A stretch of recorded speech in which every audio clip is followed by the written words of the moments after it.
મને જ્યારે જ્યારે કોઈ એવું કહે ને કે ગંગામાં તમે નાહો તો તમારા પાપ ધોવાય, ત્યારે મને હંમેશા એક એવો વિચાર આવે કે ધોવાતા હશે, શાસ્ત્રોમાં લખેલી આજ સુધીની કોઈ વાક્ય ખોટું નથી હોતું, પણ એકચ્યુઅલી પાપ કયા ધોવાના છે ખબર છે?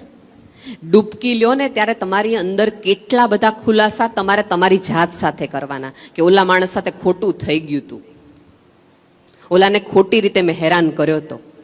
અને કેટલી બધી એવી મનની ગાંઠો હશે કે તમે અત્યારે અહીંયા સરેરાશ ઉંમર 60 વર્ષની હશે, 45 વર્ષે તમને કોઈક માણસે એક વાક્ય કહી દીધું હશે તમારા સગામાંથી, અને વાક્ય હજી તમે ગાંઠ મારીને બેઠા છો. હજી એ માણસને તમે મળો ત્યારે એ જ રીતે બોલું, તે દી મને કેવું કીધું તું, જોઈ લેજે હવે. જૂના ચશ્માથી જ સાહેબ ગંગા કિનારે આવ્યા છો તો એવી બધી ગાંઠ ખોલીને જજો. અમથી એકાદ ગાંઠ તમને એકાદ ફેરો લેવડાવશે ને એકાદ જન્મ લેવડાવશે. ગાંઠ ખોલી નાખો. ડૂબકી લ્યો ને ત્યારે અંદર જવાનું હોય અને ક્ષણવાર માટે તમને મૂંઝારો થાય અને તરત તમે બહાર આવી જાઓ. અહીંયા આંખ બંધ કરો, ધ્યાન કરો, ત્યારે તમને વિચાર શું કામ આવે છે ખબર છે? મન ઓલું ઉકળી પડે છે, તમારી અંદરથી પ્રશ્નો આવે છે. અને સાહેબ આપણે આપણી જાતને 62 વર્ષે એવું બનાવી ન શક્યા કે આપણે આપણી સાથે જ રહી શકીએ. એ તો કેવું કહેવાય? અહીંયા નરેશભાઈ વારે ઘડી રિપીટેડલી બેઠા હતા કે પતિ પત્ની સાથે બેસજો, પતિ પત્ની સાથે બેસજો. કાલ સૌજીભાઈ મને સરસ વાત કરી, મને તો એટલી બધી વાત કરી, મને તો મને રાત્રે જ હું ફેસબુક ઉપર આ ઘટના લખીને મેં કીધું ના તો વિસ્તારથી લખવા જેવી વાત છે. એ કે નેહલબેન અમે 60-62 વર્ષે તે પતિએ પત્નીને હગ નહોતું કર્યું, વાલ નહોતો કર્યો, એટલે અમે એને કીધું કે વાલ કરો. મને કોઈ દી નથી સમજાણું કે આપણી પત્નીને પ્રેમ કરવામાં શરમ છે નહીં આવે. કોકની હોય તો આપણે વિચાર આવવો જોઈએ કે કોકનીને પૂછીએ તકલીફ થાય, ધોટા ધીંગાણા થાય. પોતાની પત્નીને પ્રેમ કરવા માટે આટલી બધી શરમ છે નહીં. તમે જો બે માણસ ઝઘડતા હોય ને, અહીંયા ગંગા કિનારે બે જણા ઝઘડતા હોય તો આપણે 4 જણા ટોળું વળીને જોવા જાય અને સેજે આપણને તકલીફ ન થાય, એનું ઝઘડવું ન થાય. કદાચ મારામારી થાય તો આપણે એમ કંઈક દાદા બહુ ગુસ્સાવાળા લાગે છે, પણ દાદાએ જો દાદીનો હાથ પકડ્યો હોય તો આપણે સેજે આ ઉંમરે છૂટ્યું નહીં હો હજી. અને આવું સાંભળો ને ત્યારે એવા વ્યક્તિઓને બહુ પ્રેમથી કહેવું જોઈએ કે દોસ્ત, જીવનમાં એવું જીવ્યું હોય ને કે હાથમાંથી કશું છૂટે જ નહીં. આ પૃથ્વી પર છોડવા જેવું કશું છે જ નહીં. હા, આપણને પકડવાની એ બધી ના છે. મોક્ષ માટે આપણને એવું કીધું છે કે તમે જેટલું છોડશો એટલું. મોહ છોડવાનું કીધું તો, વસ્તુઓ, વ્યક્તિઓ, સંબંધો છોડવાનું કીધું જ નથી. અને અમુક લોકો મોહની વાત કરે ને તો મને એમ થાય કે યાર તમે 2 ખવાર હાનનું તમાકુ નથી છોડી શકતા, મોહમાં હું છોડી શકવાના હતા? નાની વાતથી તો શરૂઆત કરો, પછી મોટા તરફ જજો. જીવનની આપણી ભારતીય સભ્યતાની આખી ધર્મની તમે વાત કરશો ને જોશો ને તો એમાં છોડવાની કઈ વાત જ આવતી નથી. બધું એવી રીતે કરવાનું છે, એવી રીતે કરીને પસાર થવાનું છે કે તમને પાછું વળીને જોતી વખતે વસ્તુનો મોહ માયા ન થાય, એવી રીતે કરીને નીકળવાનું છે. પણ આપણને બધાને મન ન બોલાયો, મન ન કીધું. સૌથી વધુ આપણને કોઈની નજીક જતું રોકતું હોય તો સામેવાળાનો વ્યવહાર નહીં, આપણો અહમ આપણને રોકે છે. તમે સૌજીભાઈ પાસેથી બીજું કાંઈ ન શીખો ને તો કાંઈ નહીં, પણ સરળતા તો શીખજો જ. કોઈ પણની સાથે વાત કરતા હોય તો તમને નજરથી એમ તમને કહી દે કે મેં તમને નોટિસ કર્યા. તમે જો એમની પાસે એક વિશિષ્ટ એવી કલા છે કે બધાની વચ્ચે તે દરેકના પોતાના સૌજીભાઈ છે. એ જ્યારે પણ તમને મળે છે ત્યારે તમને એક સ્પેશિયલ ફિલિંગ કરાવડાવે છે. બાકી એ સવાર સાંજ એ તમે જે જમો છો એ જ અત્યારે તો જમે છે. જો તમે એમ કહેતા હોય અનેવા ઓડકાર તો લ્યો, હવે ઓડકાર એમના જેવા થોડાક તો લ્યો, 7 દિવસથી લ્યો તો નથી. સાચું કહું કાકા?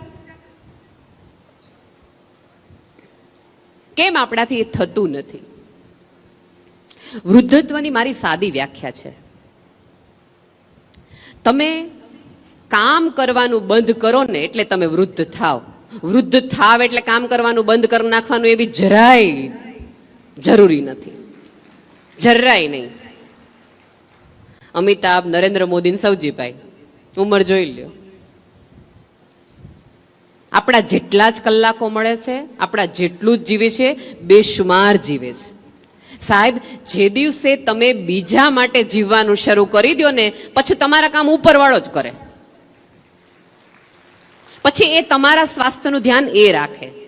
100% ગૌરીભાભી જમતી વખતે ધ્યાન રાખતા જ હશે જમવાનું, પણ અમુક ધ્યાન એ રાખે. તમે કોકનું રાખો તે તમારું રાખે, એ સાદી દલીલ છે. મને બહુ જ આનંદ છે, કારણ કે સૌથી વધુ મહત્વનું મારી માટે એ લોકો છે કે જેમને મને એમણે સરસ વાક્યો કીધા છે કે આને શ્રવણ અમે કહીએ છીએ, આને અમે રાધા કૃષ્ણ કહીએ છીએ.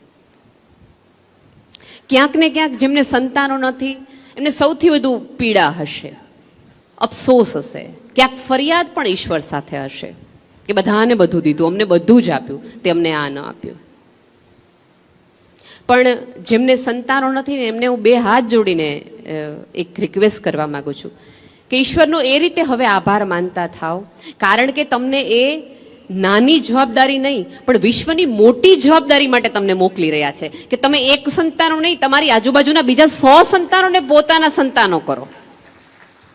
સાહેબ, એક બાળક દત્તક લેવું ને એ બહુ મોટી ઘટના નથી, પણ એક વિચારને, એક કાર્યને, એક સમજને દત્તક લેવી એ મોટી વસ્તુ છે.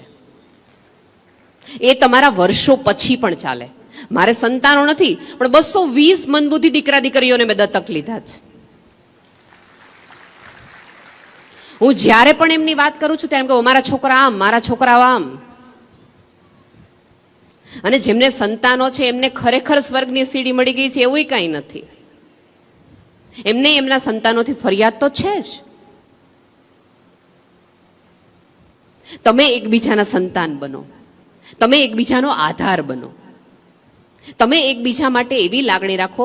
અને જગતનું એક પણ બાળક છો, તમારું બાળક હોય એ રીતે માથે હાથ ફેરવો. જ્યારે પણ સાહેબ જગત માટે પ્રાર્થના કરી શકવાની ક્ષમતા તમારા માટે છે, કારણ કે તમારી પાસે હવે કઈ સ્વાર્થ જેવું છે નહીં કે તમારે એમ પ્રાર્થના કરવું પડે કે બોર્ડની પરીક્ષા હોય તમે એવી પ્રાર્થના કરો કે મારા દીકરાને 10મા ધોરણમાં આટલા ટકા આવે. 10મા ધોરણની પરીક્ષાની ખબર હોય ત્યારે ઉપરવાળા પાસે પલોઠી વાળીને પ્રાર્થના કરો કે આ જગતમાં આજે જેટલા દીકરાઓ 10મા ધોરણમાં છે એને સારા ટકા આવે. તમારા હૃદયને એટલું મોટું ને પોળું કરો કે તમારી અંદર એક સંતાન નહીં, તમારી અંદર હજારો સંતાનો રહી શકે. એમણે મને વાત કરી કે એમના એક એમ્પ્લોયના પાડોશી આવીને એવું કીધું કે અમારા બાજુમાં આવી રીતે 2 વ્યક્તિઓ છે કે જેમને કોણ જાત્રા કરાવડાવશે.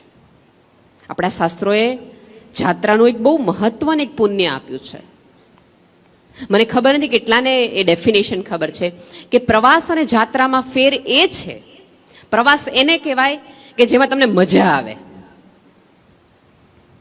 અને જાત્રા અને યાત્રા એને કહેવાય કે જેમાં તમને આનંદ આવે. મજા અને આનંદમાં ફેર છે. મજા છે દુનિયાવી વસ્તુ છે અને આનંદ છે ત્યાંનો આનંદ છે, પરમ આનંદ એવો શબ્દ આપણે ત્યાં શાસ્ત્રોએ આપેલો છે. એટલે આ જાત્રામાંથી તમને કોઈ એવું પૂછે કે મજા આવી તો એમ ન કહેતા, એમ કહેજો કે અમને આનંદ આવ્યો, એકાકાર અમે થયા. એક ક્ષણ 100% આટલા દિવસની એક ક્ષણ તો એવી હશે જ કે જેમાં તમને એવું રિયલાઇઝ થયું હશે કે પૃથ્વી પર કોઈક એવું તત્વ છે જે આખી વ્યવસ્થાને ચલાવે છે. અને સૌજીભાઈનો ક્યાંક ને ક્યાંક ઉલ્લેખ અને આશય એ જ છે કે તમને પરમ અસ્તિત્વનો એકાદ સ્પર્શ થઈ જાય, અને જેને એક વખત એનો સ્પર્શ થયો હોય ને એ આજીવન જગતને જોતી વખતે પ્રેમથી ને સંવેદનાથી જ જોતો વ્યક્તિ બની જાય. તમે સારા માણસ બનો એ માટે આજે નક્કી કરો, આજ બપોર પછી સ્નાન કરો ત્યારે તમારી અંદર રહેલા રાગને, દ્વેષને, ઈર્ષાને, તમારી અંદર રહેલા કેટલા બધા માથાકૂટોને આપણે આમ તમે જુઓ ને તો તમારે બધાને અત્યારે સેલ્ફ ડિપોઝિટ હશે, તાળાવાળો એક કબાટ તો હોય જ. એની અંદર તમે શું રાખો? ઘરેણાં સૌથી મૂલ્યવાન હોય એ તમારે રાખવાનું હોય. તો આપણું મગજ અને આપણું હૃદય છે ને એમાં સૌથી મૂલ્યવાન વસ્તુઓ રખાય, સૌથી સુંદર યાદ હોય એ રખાય. પણ આપણે બધા શું રાખીએ? તમે પરણવા ગયા હો